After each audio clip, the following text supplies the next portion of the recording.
یہ دعائے کمیل ہم پڑھتے ہیں، اس کی فضیلت پہ مجھے دو جملے فرمائیے۔ دعائے کمیل حضرت خضر علیہ السلام کی دعا ہے جو حضرت علی نے نقل کی ہے۔ اللہ اکبر، حضرت خضر کی دعا ہے اور حضرت علی فرما رہے ہیں یہ خضر کی دعا ہے۔ حضرت خضر کی دعا حضرت علی نقل کر رہے ہیں اور تعلیم دے رہے ہیں حضرت کمیل ابن زیاد کو، جو صحابی پیغمبر بھی ہیں رضی اللہ تعالیٰ عنہ، اور مولا امیر المومنین کے ساتھ بھی انہوں نے ان کا زمانہ بھی ترک کیا ہے۔ اور کمیل کو فرمایا کہ کمیل جب اللہ کی بارگاہ میں حاضری دینے لگو تو اس انداز سے اللہ سے بات کرو۔ دعائے کمیل خالصتاً عقیدہ توحید پر مشتمل، اللہ کی صفات پر مشتمل دعا ہے، اور ایک عاجز بندہ اپنے غنی رب کے سامنے جب بات کرے تو کیسے بات کرے، اس کی کون کون سی صفات کو یاد کرے اور اپنی کون کون سی خامیوں کو اس کے سامنے پیش کرے۔ جب وہ اپنی خامیوں کو اللہ کی بارگاہ میں پیش کرتا ہے تو اللہ کی جو کمالات اور اس کی ذات کے جو کمالات، اس کی صفات کے جو کمالات ہیں وہ کیسے ایک بندے پہ ظاہر ہوں گے۔ ایک حسین بات ضرور سنیے، جب حضرت علی علیہ السلام منصب خلافت پر فائز ہوئے تو آپ نے جب پہلا خطبہ ارشاد فرمایا تو اس کے بعد لوگوں نے بیعت کی، اور بیعت کا سلسلہ بہت دیر جاری رہا۔ سعصع ابن سوحان رضی اللہ تعالیٰ عنہ جو حضرت نبی مکرم کے صحابی ہیں، وہ فرماتے ہیں میں نے ایک شخص کو مسجد نبوی میں داخل ہوتے ہوئے دیکھا، کیونکہ یہ واقعہ مدینہ کا ہے، کہ جسے ہم میں سے کوئی پہچان نہیں رہا تھا کون ہے، لیکن اس کی جلالت، اس کی ابوہت ایسی تھی کہ کوئی ولی سے کم نہیں ہے، کوئی کسی اولو العزم شخصیت سے کم نہیں ہے یہ، مگر اس پورے مجمع میں علی کے علاوہ کوئی اسے پہچان نہیں رہا تھا۔ اور علی میں اور اس میں کچھ مکالمہ ہوا، اور اس کے بعد وہ علی سے ملاقات کر کے مسجد سے باہر چلے گئے، اور جب وہ چلے گئے تو ہم میں سے چند لوگوں نے آپس میں کہا کہ اتنا تو جانو یہ کون تھا؟ تو حضرت نے فرمایا کہ یہ خضر تھے جو مجھ سے ملنے آئے تھے۔ سبحان اللہ، اللہ کے نبی خضر تھے۔ 4 نبی زندہ ہیں ابھی جنہیں طبعی طور پہ دنیا سے رخصتی نہیں ملی ہے، حضرت الیاس، حضرت ادریس، حضرت عیسیٰ، حضرت خضر۔ حضرت خضر کی یہ دعا ہے۔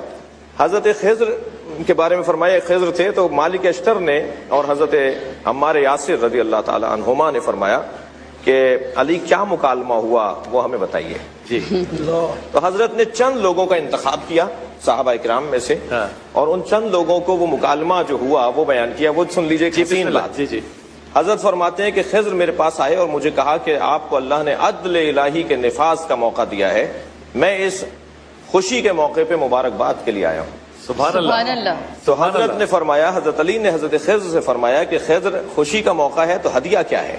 خوشی کے موقع پہ ہدیے دیے جاتے ہیں، آپ میرے لیے ہدیہ کیا لائیں؟ کا ایک حکیمانہ اور حکمت آمیز جملہ آپ کو ہدیہ کروں گا۔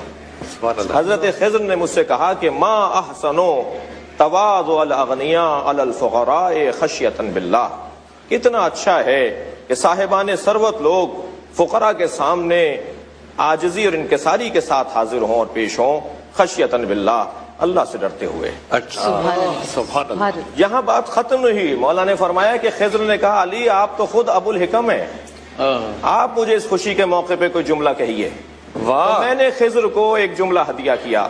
خضر کا جملہ یہ تھا کہ ما احسن تواضع الاغنیاء علی الفقراء خشیۃ باللہ، میں نے خضر کو یہ جملہ ہدیہ کیا کہ ما احسن تکبر الفقراء علی الاغنیاء ثقۃ باللہ، کتنا اچھا ہے کہ فقیر امیروں کے آگے اکڑ کر بات کریں اللہ پہ بھروسہ کرتے ہوئے۔ سبحان اللہ، سبحان اللہ، سبحان اللہ، سبحان اللہ، سبحان اللہ، وہ جو خودداری عطا کی سبحان ہے، اللہ، وہ جو خود اعتمادی عطا کی، سبحان اللہ، تو یہ ہستیوں کا اولیاء الہی۔ اور یہ بھی بات رہے ذہن میں کہ نبیوں میں سب سے پہلے نبی حضرت آدم، رسولوں میں سب سے پہلے رسول حضرت نوح، اماموں میں سب سے پہلے امام حضرت ابراہیم، اور ولیوں میں سب سے پہلے ولی خضر، اور سارے ولیوں کا سر سلسلہ علی بن ابی طالب کی ذات۔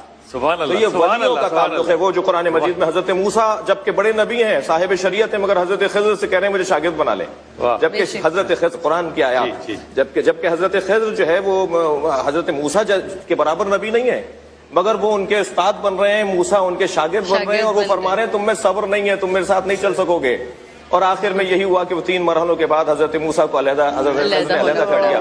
حضرت خضر صاحب ولایت ہیں، ایک بچے کو قتل کر رہے ہیں جرم سے پہلے، اور جو صاحب ولایت ہوتا ہے وہ کائنات پہ تصرف رکھتا ہے، کائنات کا حصہ ہم اور آپ ہیں۔ ولی وہ ہوتا ہے جو ہماری جانوں پہ ہم سے زیادہ حق رکھتا ہے۔ ولی وہ ہوتا ہے جو ہماری جانوں پہ ہم پہ زیادہ حق رکھتا ہے۔ سبحان اللہ۔